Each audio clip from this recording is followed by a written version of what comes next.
This podcast is part of the Frederick Podcast Network. Learn more at listenfrederick.com.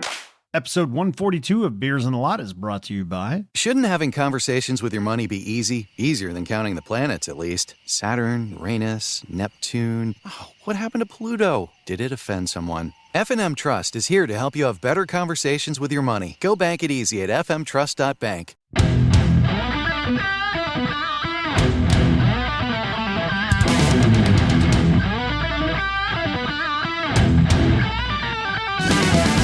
What's up, everybody? It's episode 142 of Beers in the Lot.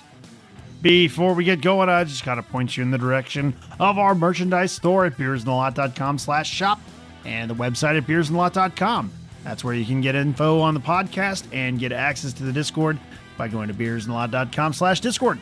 Check it out. So, Riggs and Daniel and I were sans Johnny for this episode. But that didn't stop us from giving our thoughts on playoffs round one for the NHL. We did a quick roundup on who won what and what we're expecting to see in the coming series. And we talked a little bit about the Cup effect and how the local team winning the Cup has a huge effect on hockey in the area. And we talked about how the Bruins game almost had an impact on the outcome of an old fat Vault Guys game. So here we go, let's get to it.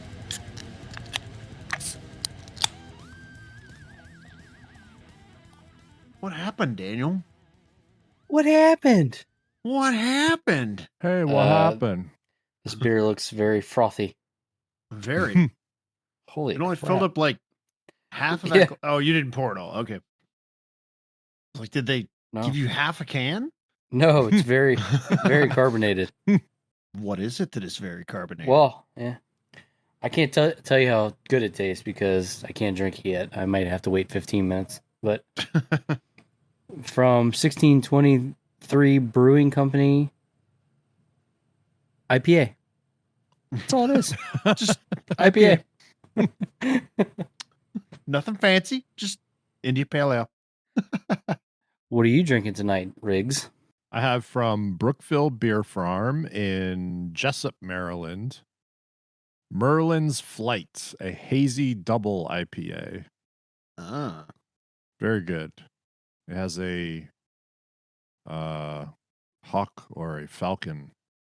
I'm assuming this is a falcon since it's Merlin's Flight on here. Yeah. It's cool. It's good. Nice. This is good stuff. And Aaron, what do you have, sir? I have a fine Pilsner beer, a Miller Lite. That's what it says on the can. A fine Pilsner beer. Yep. It's good. Like normal. You know. It's Miller Lite. Yes. That's what it is. So, when we last spoke, well, on this podcast, there were still many series left to be determined, the results of which have now come to pass. Yes. Yes. Not the least of which is a historic moment in the recent 2 decades for the Toronto Maple Leafs. The second playoff advancement for them since 2004. Or in the last 20 years, I should say. Well, I heard they were So, partying hard. I'm sure they were. Yep. They may as well have won the cup. Yes. They have won their own personal cups by advancing to the second round. They've exorcised the demons. So good for them.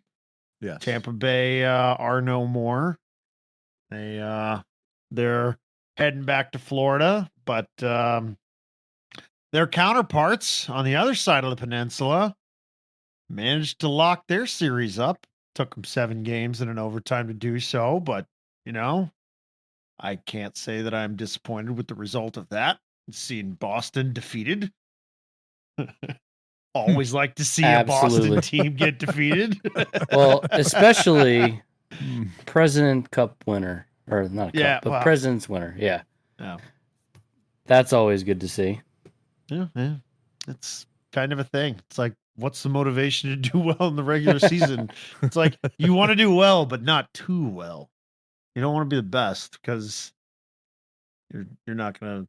There's too much pressure. You're not gonna win. I heard somebody say it best that going into the playoffs, the eighth place team that you're playing has basically already been playing playoff hockey because they've been fighting for a spot the whole time while you're just sitting back. Might be collecting wins still, but not Kinda fighting as coasting, hard. yeah. Maybe just coasting, like you said. Yeah. Yeah, you're not used to the intensity, right, of the Right. everyday battle, and then you've got to ramp up suddenly, right? And that's probably very difficult to do.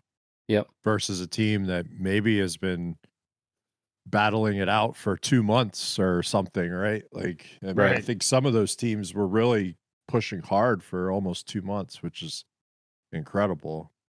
And then, so the flip side of that is going to be for a team like Florida, where they probably did have to really work hard to get in, and they did have to work hard to get in, right? Can they keep it going now?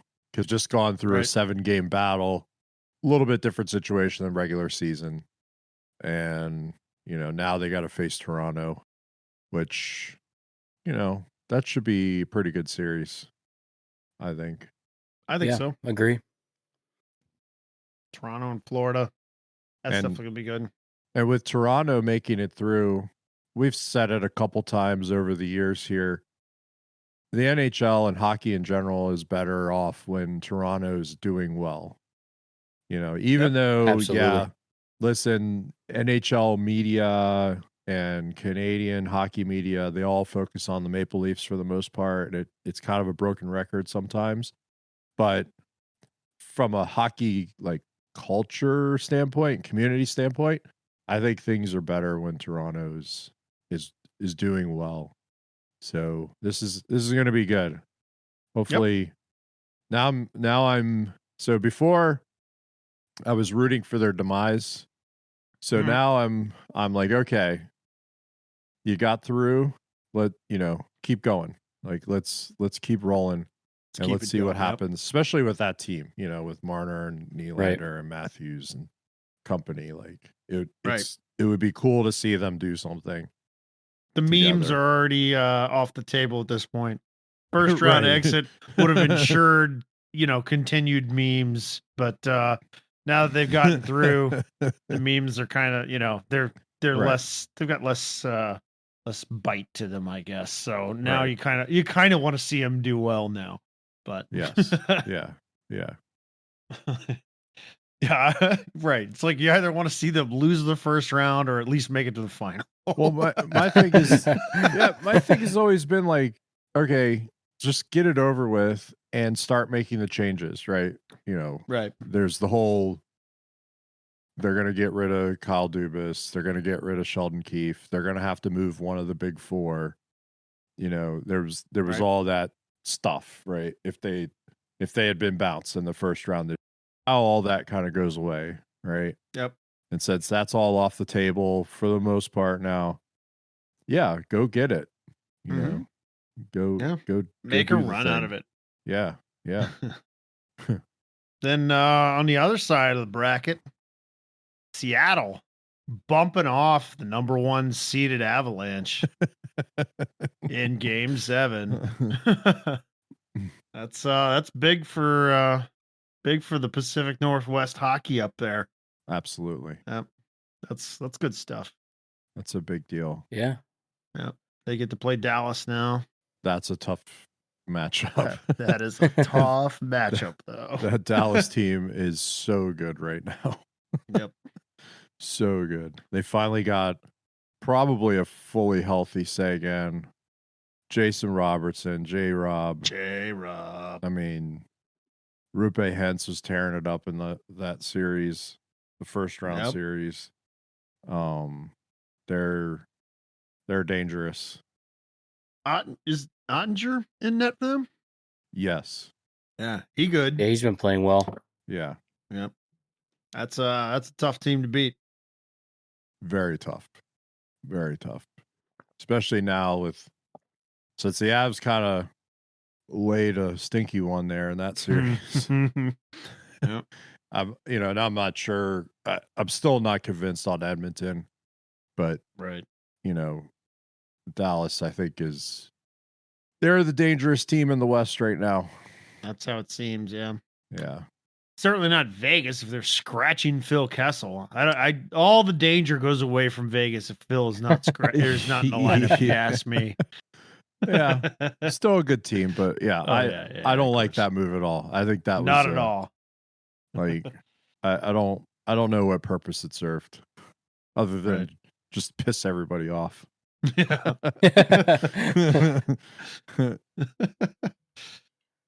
Maybe it gets him going though. Maybe he's maybe he motivates him to start. I don't know if getting on the score sheet, but I'm not sure that matters to him. Yeah, I don't know if that really matters. He probably crushed some beers and maybe had a burger or two and was like, hot dog. I want hot dog. And watched the game and was probably like, yeah, whatever. Just chilling up in the press box. Just chilling in the press crushing box, beers. Crushing beers. That's a Phil Kessel move if I ever heard one. And then we're watching the game right now. About to start the third period of Devils and Rangers. So we'll see how that one goes. Yep. I think I don't want to say anything because I want it to go one way, but well, I don't want to say that. I think the whole podcast wants it to go one way, but yeah. It's probably going to make some people in Discord mad. Yeah. Sorry, baby. Yeah. The winner of that game, though, it's Carolina. So that'll make some people in Discord happy to hear that we want Carolina to beat whoever wins this series. Yes. Because we don't want whoever wins this series to advance. Yes. Correct. It now becomes a sort of like subjective picking of teams, right? Which team do I based like on the least? Situational, But no, I mean, no matter how you slice it, though, I think the Eastern Conference and Western Conference Finals are shaping up already to look interesting at the very least, and probably very entertaining.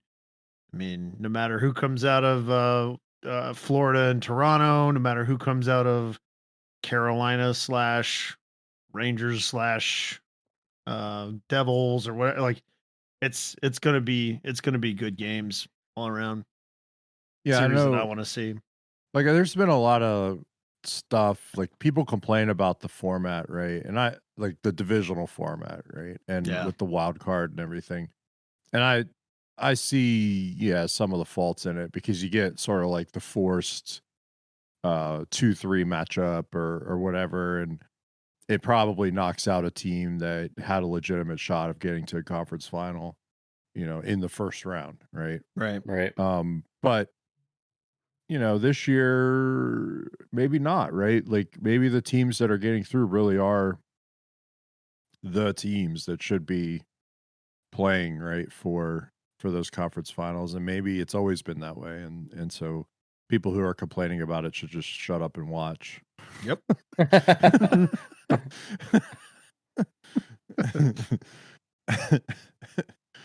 Although I was actually just looking at the bracket, and there's definitely a situation where we could have 4 teams vying for a trip to the Cup, and Las Vegas would be the northernmost team. That's very that's very that is interesting. A possibility, and that would be really cool, honestly. That's very interesting. As much as people will decry the NHL expanding to the south, right? Right. It, on the ice at least, it's working. So yep. Maybe not, at the gate, but right. The players on those teams are doing their part. But butts and seats, maybe not. I don't know.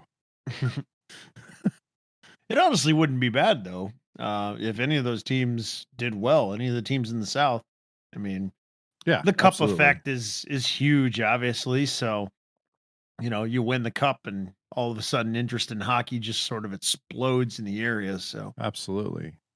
a Dallas Cup, that'd be pretty good. A Florida Cup on the other side of the peninsula, that'd be fine. Yeah. Yeah. TV folks Vegas, probably wouldn't be, but right, yeah. because they want the New York market teams. They want, Yeah. Those star markets Right. are huge, obviously, for money, but yeah. for hockey, it's good when the smaller market teams win. Yes.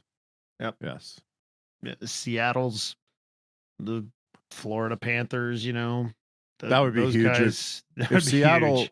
like if Seattle can find magic here and get to conference That's final, what they need. right? Yeah. I mean, even now it's probably huge, right? I'm sure Right.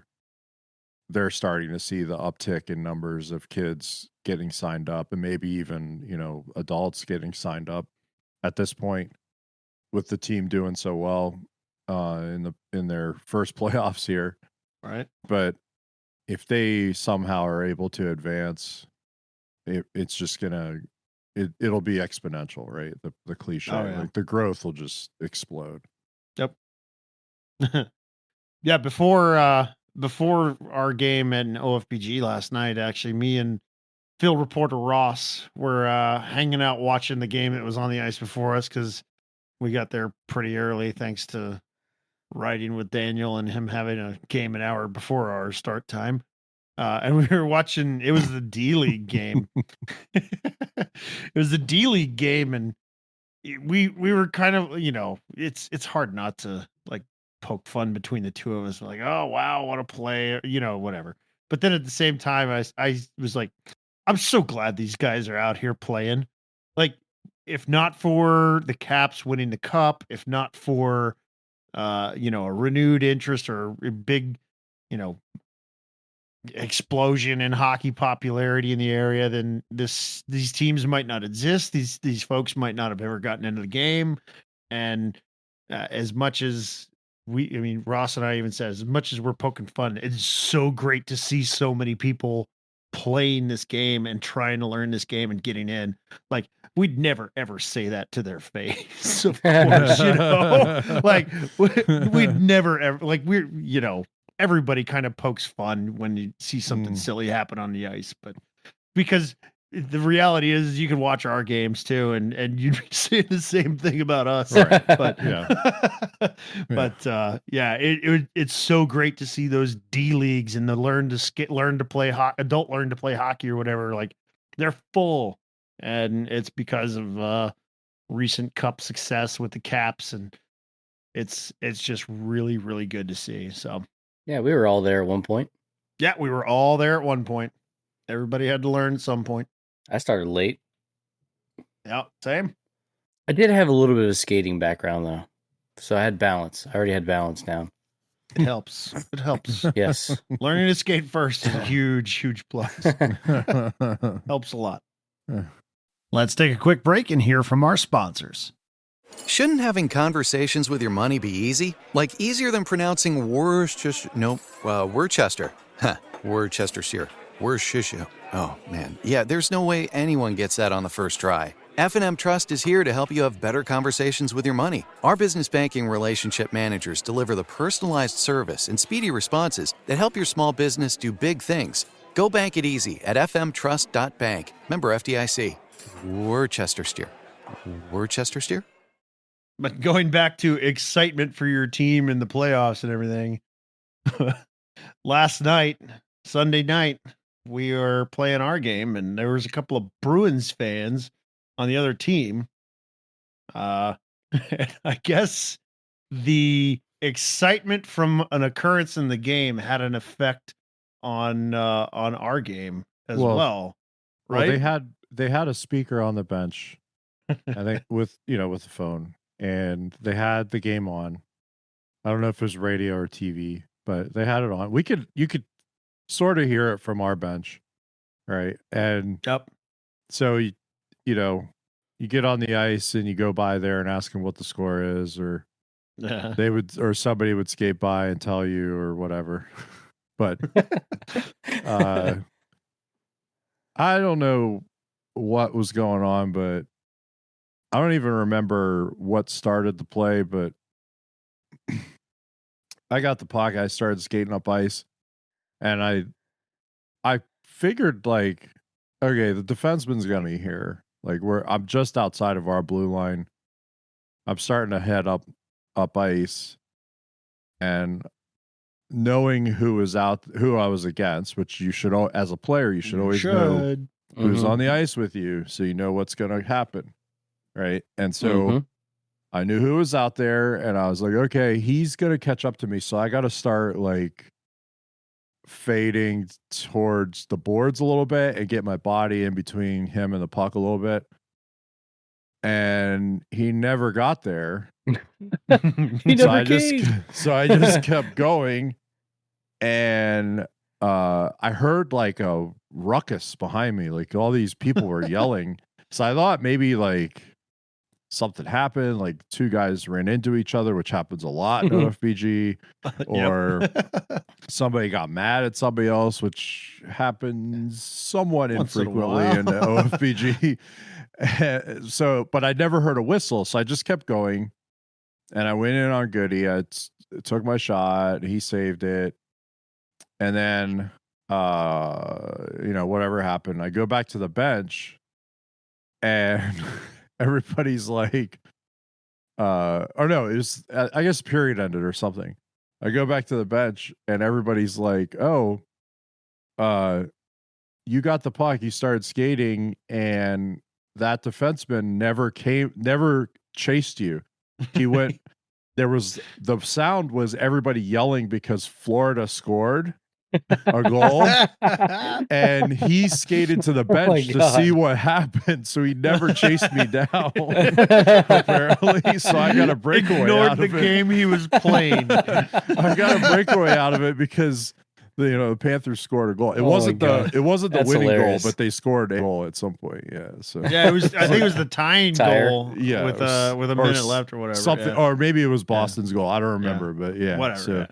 So then once I knew that he was that involved in the game, Oh yeah. every time I was on the ice with him and I would skate by him, I would ask him what the score was. Just kind of like get the wheels turning in his head, He was lined up for a face-off in our zone, like right in front of our bench. So he's the defenseman. He's like right in front of our bench, and I'm on the bench going, "Let's go Panthers!" Oh.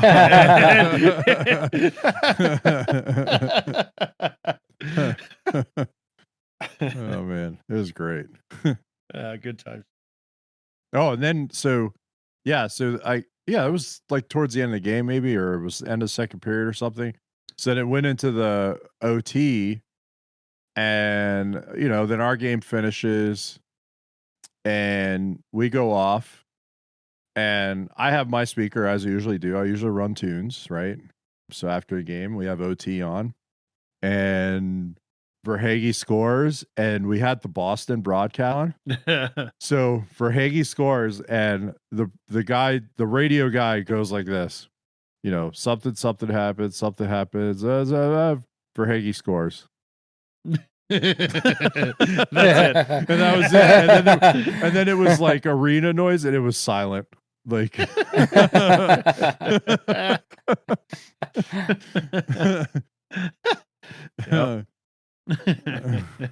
we didn't. They were doing pretty good job of being kind of impartial up to that point. We didn't actually realize it was the Boston broadcast until that's right. He's calling the game-winning, series-deciding goal. He's like, and he passes it over, and Verhaeghe scores. And broadcast.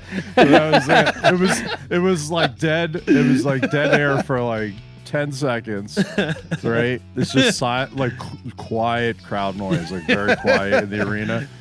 And then he comes back on. And he's like, "Well, that's the end of the Bruins season. A historical President's Trophy winning season." Yep, right. Like, All right. Well, thank you so much for listening to this episode of Beers in the Lot. We appreciate your listen as always. And hey, since you made it this far, you must sort of like the show. Be sure to tell your friends and teammates about it. That would sure help us out. And keep it coming with your likes and ratings and reviews and subscriptions on your podcatchers. That helps as well. And be sure to catch next week's episode. We drop them every Wednesday around noon. So until then, see ya.